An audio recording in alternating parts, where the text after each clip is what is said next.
Ooh, Alexa Whitten said very clearly I had to wait until it went clear.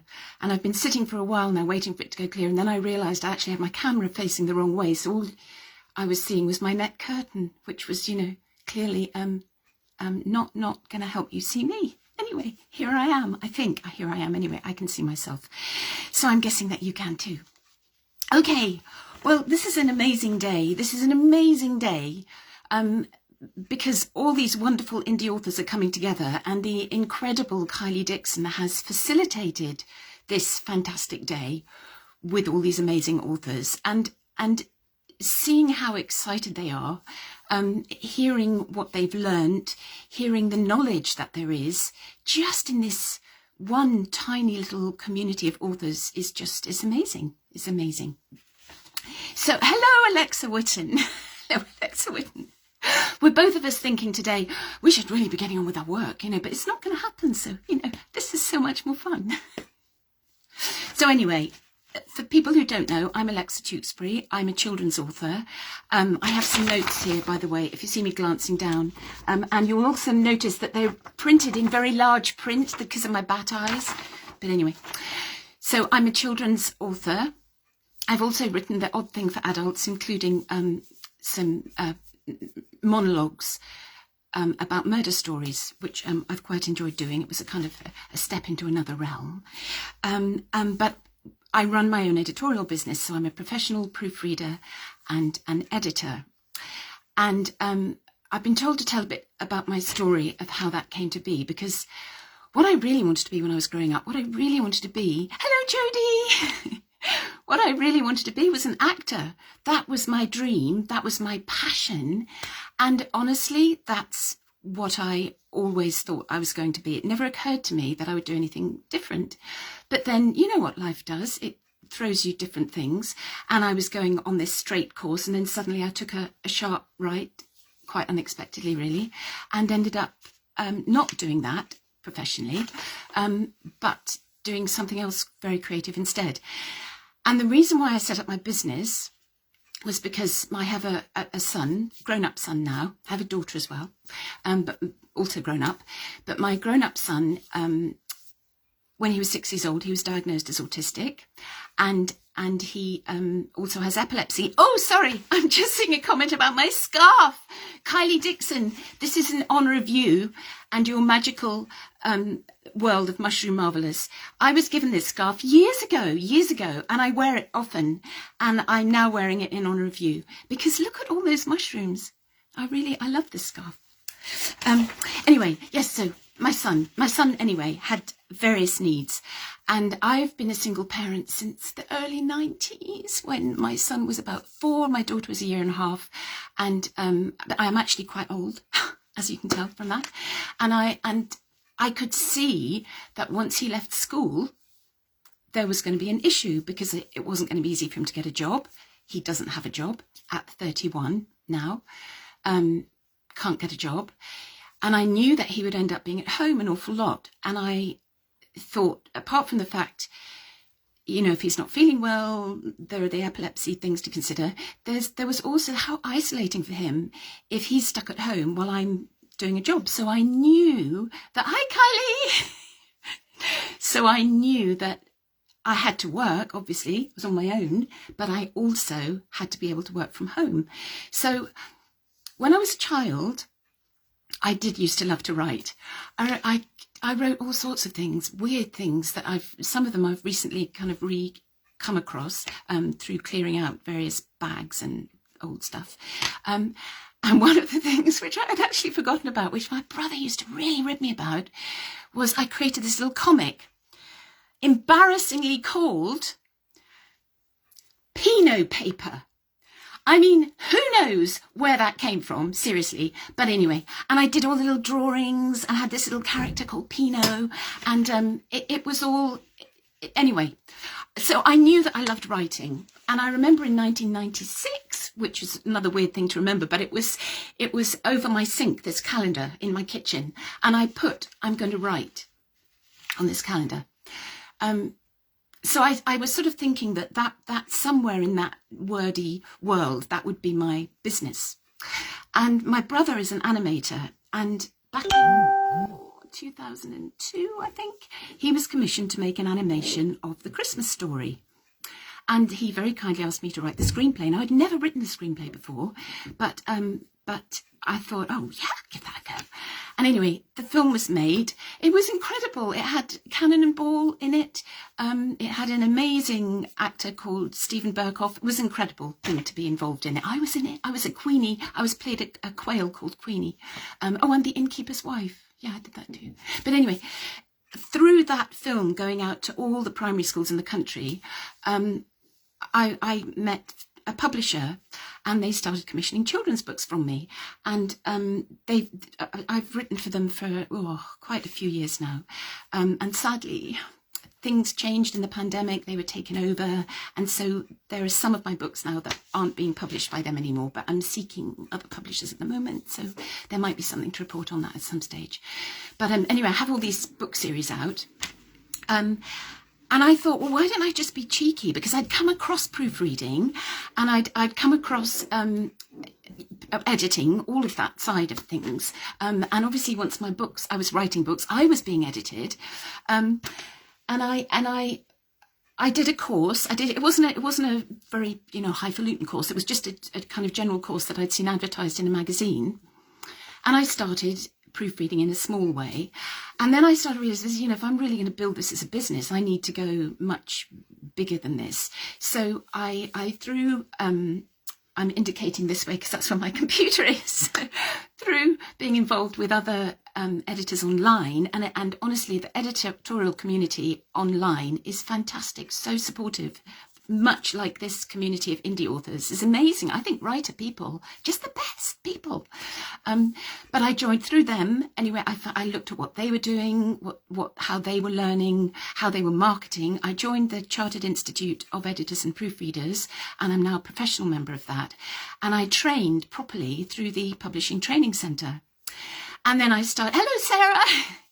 Then I started building my business. I wrote to publishers. I started marketing. I used Twitter a lot for marketing. I started marketing through Twitter and to indie authors, and gradually it kind of built, and it started to take on a kind of snowball thing.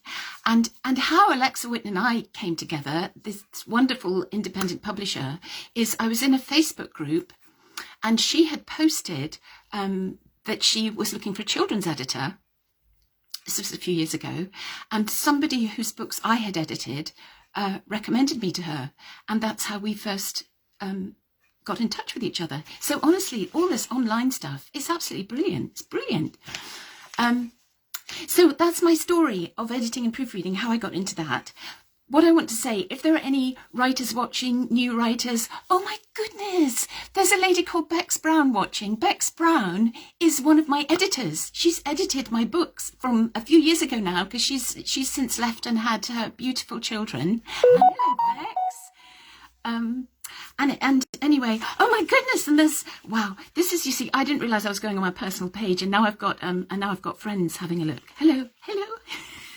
I've never done this before. They're probably wondering why I'm here. But anyway, so editing. What I want to say to people who've already got their books out, people who are thinking of writing a book, people who've got it written on the computer and don't want to send it to anyone, don't be afraid to send your book out to your editor. I know what it's like, because I've written and been edited, and when you're first giving your precious words out to somebody, it's hard, because you think they might hate it, they might absolutely hate it, and they might think I'm an idiot, but editors don't think that. All an editor wants to do is help your words to be the best they can be. So, oh, and there's my notes gone on the floor.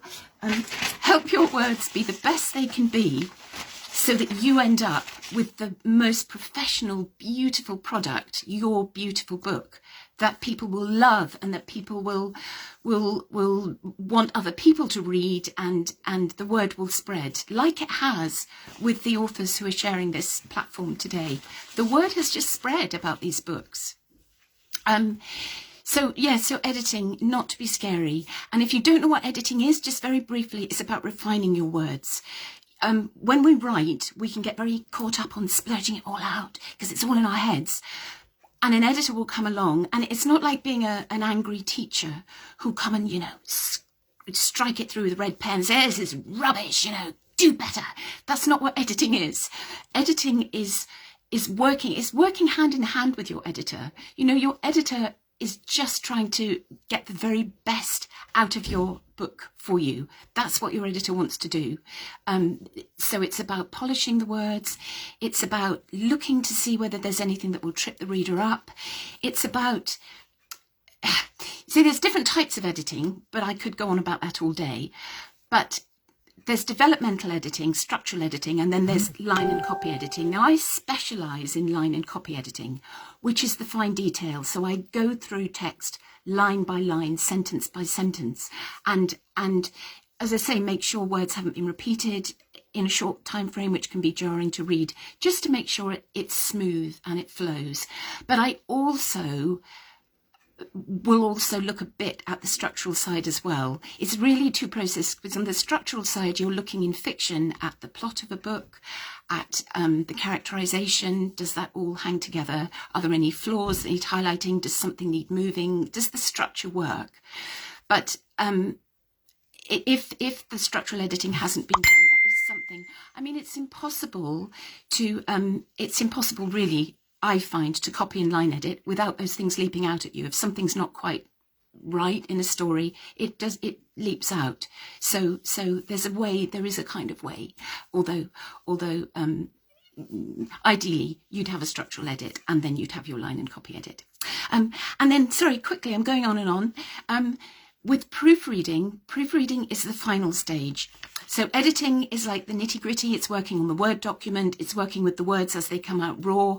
Then the proofreading happens after the layout. So after someone wonderful like Alexa Tewkesbury of the Book Refinery has laid your book out, has made it look absolutely beautiful, then it will come back to someone like me to proofread it, because there may be things that I've missed in the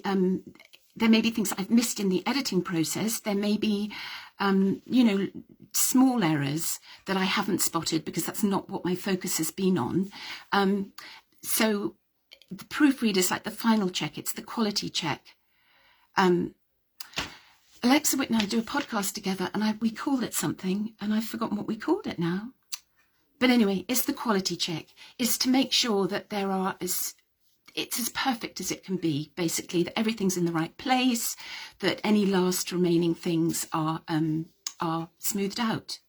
There's somebody there called Heather. Hello, Heather. We've never spoken or met, but we're friends on Facebook. Hello. This is such a strange experience. Anyway, so that's the editing and proofreading. Now, I just wanted to say, which has been reiterated several times already, the writing process, yes, it can be a lonely process because it's you, it's your blank screen, it's your blank notebook. But if you build your team, then it's not all down to you. You're getting the story out, or if it's a non-fiction book, you're getting your ideas out. That side of it is down to you. But then your team is there to support you. You've got your editor and your proofreader. You've got your illustrator. You've got your typesetter and book designer who pulls all these threads together and creates this amazing product that you then go and sell and that people love.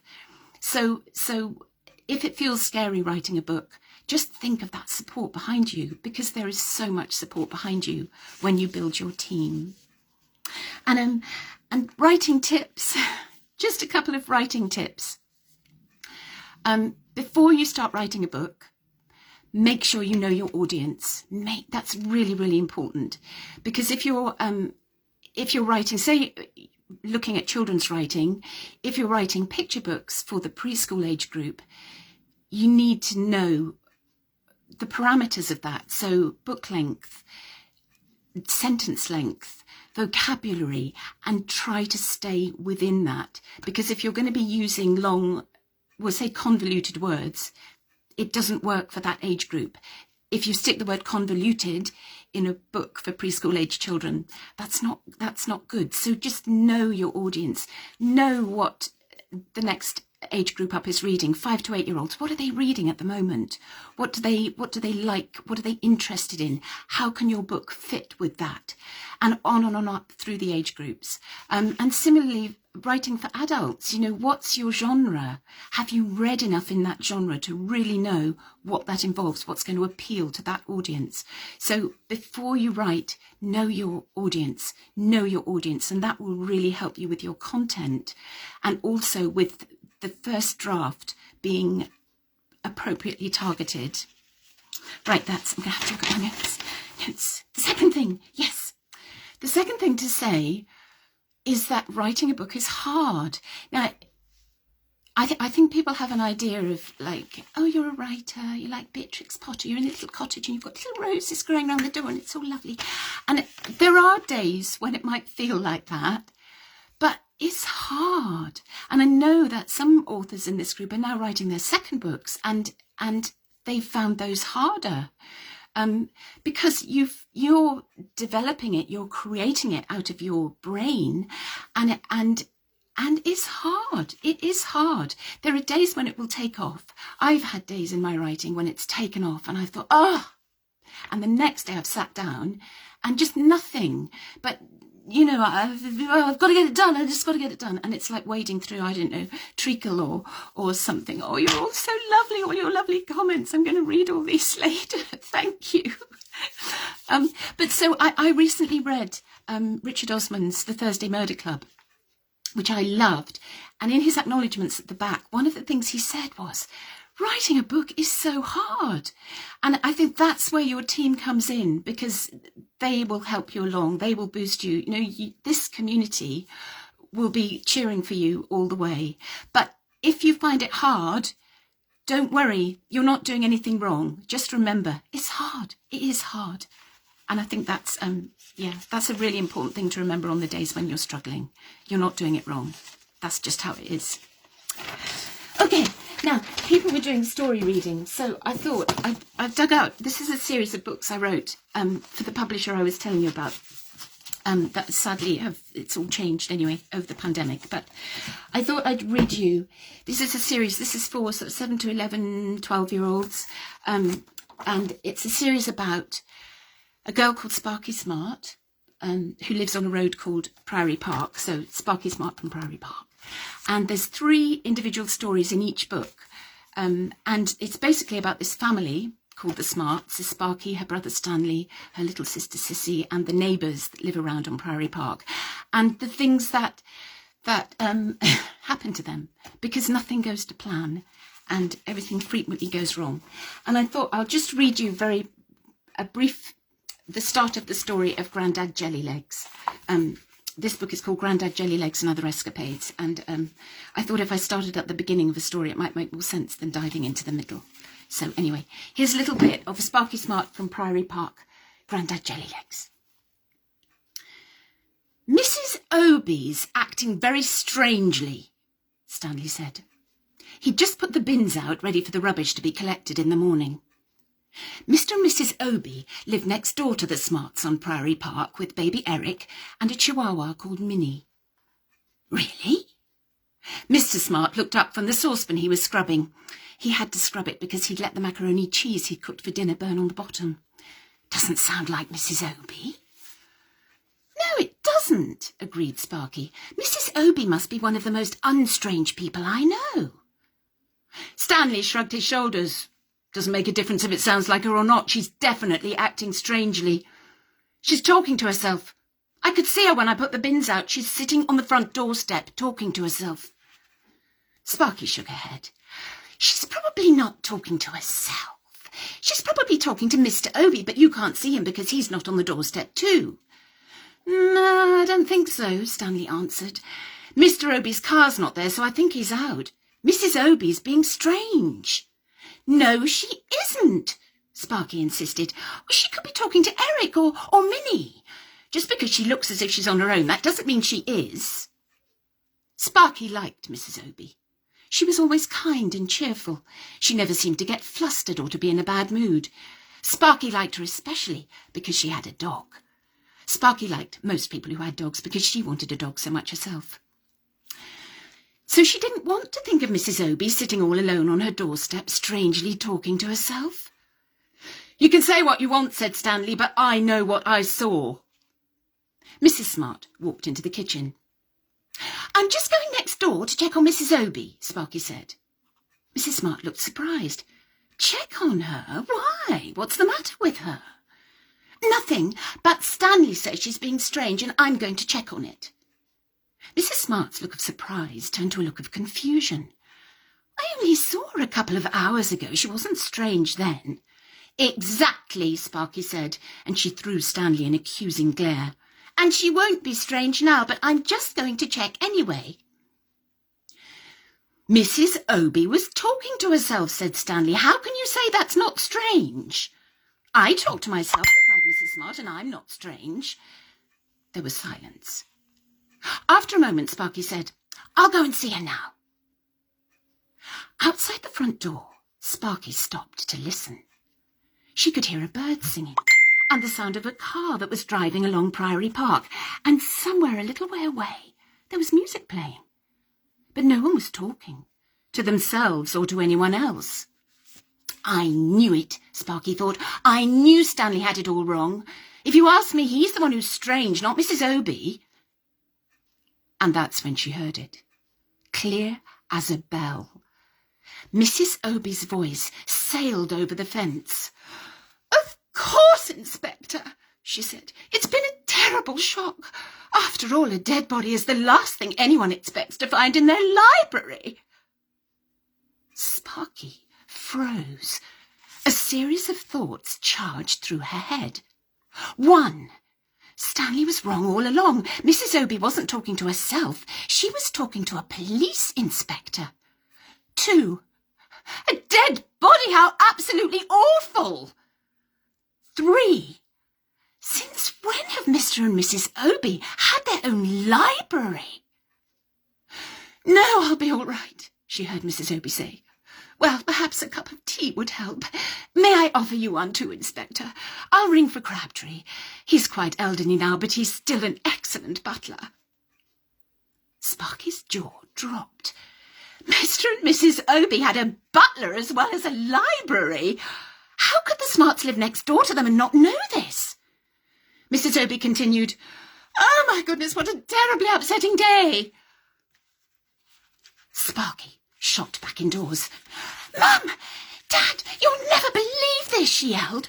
It's a wonder Mrs. Obi didn't hear her. "Mr. and Mrs. Obi have a butler, a real butler. He's called Crabtree. He's a bit old, but he's still excellent. They've got a library too. And guess what? There's a dead body in it." So that was a little bit of Grandad Jellylegs, and I loved writing that series. So I really hope I can find another publisher for them. Anyway, this has been absolutely fun. Alexa Witten kept saying to me, "You'll love it, you'll love it." It's been absolutely fun. You're all fabulous, and I love working with you all. And I hope this community of authors just grows and grows and grows. And thank you so much for watching and all your lovely comments. And I hope you really enjoy the rest of this amazing day. Happy World Book Day. Bye-bye.